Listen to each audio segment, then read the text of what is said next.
मार्गशीर्ष मास में जरूर सुने कुम्हार और श्री कृष्ण की कहानी, जिसे सुनने से 84 लाख योनियों से मुक्ति मिलती है। जय श्री कृष्ण, राधे राधे। आज मैं आपको सुनाने वाली हूँ कुम्हार व श्री कृष्ण की कहानी। माना जाता है कि जो व्यक्ति इस कहानी को सुनता है वह 84 लाख योनियों से मुक्त हो जाता है। एक बार की बात है कि सभी गोपियाँ श्री कृष्ण से तंग आकर यशोदा मैया के पास गईं और श्री कृष्ण की शिकायत करने लगीं। यशोदा मैया श्री कृष्ण की शिकायतों से तंग आ गईं और श्री कृष्ण को मारने के लिए उनके पीछे छड़ी लेकर दौड़ी।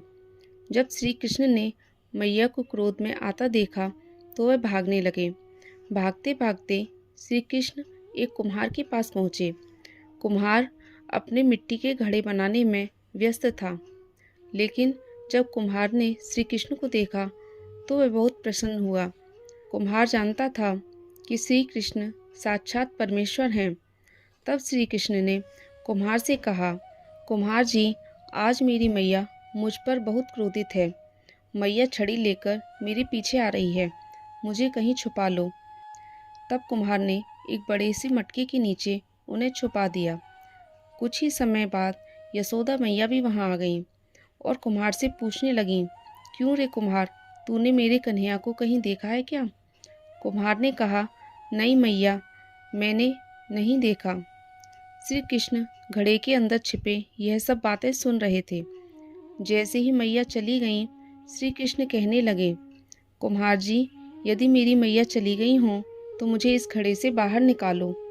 कुम्हार कहने लगा कि मैं ऐसे बाहर नहीं निकालूंगा, पहले मुझे 84 लाख योनियों से मुक्त करने का वचन दो। श्री कृष्ण मुस्कुराए और कुम्हार से कहा, ठीक है, मैं तुम्हें 84 लाख योनियों से मुक्त करने का वचन देता हूँ। अब मुझे बाहर निकाल दो। कुम्हार कहने लगा, मुझे अकेले नहीं, मेरे परिवार के भी सभी को 84 लाख योनियों के बंधन से मुक्त करने का वचन दो, तो ही मैं आपको इस घड़े से बाहर निकालूंगा। तो श्री कृष्ण जी कहते हैं, चलो ठीक है, उनको भी मैं 84 लाख योनियों से मुक्त करने का वचन देता हूँ। अब तो इस घड़े से मुझे बाहर निकालो। कुम्हार कहता है, बस एक विनती और है, उसे भी पूरा कर दो। तो श्री कृष्ण जी कहते हैं कि कहो, और क्या चाहते हो? कुम्हार कहने लगा कि जिस घड़े के नीचे आप छिपे हैं उसकी मिट्टी मेरे बैलों के ऊपर से लाद कर लाई गई है। मेरे इन बैलों को भी 84 लाख योनियों के बंधन से मुक्त कर दो। तो श्री कृष्ण ने कुम्हार के प्रेम से प्रसन्न होकर उन बैलों को 84 लाख योनियों के बंधन से मुक्त होने का वचन दिया। तब श्री कृष्ण जी कहते हैं कि अब तो तुम्हारी सभी इच्छा पूरी हो गई, अब तो मुझे इस घड़े से बाहर निकाल दो। कुमार कहता है कि अभी नहीं प्रभु, बस एक अंतिम इच्छा और है, उसे भी पूरी कर दो।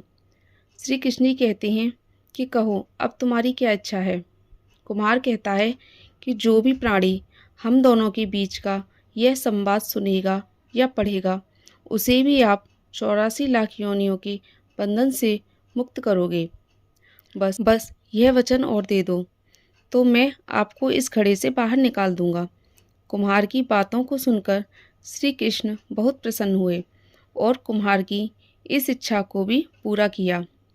फिर कुम्हार ने श्री कृष्ण को घड़े से बाहर निकाल दिया और उनके चरणों में साष्टांग प्रणाम किया और उनके चरण धोए और चरणामृत को पिया और अपनी झोंपड़ी में चरणामृत का छिड़काव किया और श्री कृष्ण को गले से लगाकर इतना रोया कि उन्हीं में लीन हो गया। यदि आपको यह कहानी पसंद आई हो तो वीडियो को लाइक कर दीजिएगा और कहानी कैसी लगी कमेंट में ज़रूर बताइएगा। चैनल पर पहली बार है तो चैनल को सब्सक्राइब कर लीजिएगा। धन्यवाद। जय श्री कृष्ण, राधे राधे।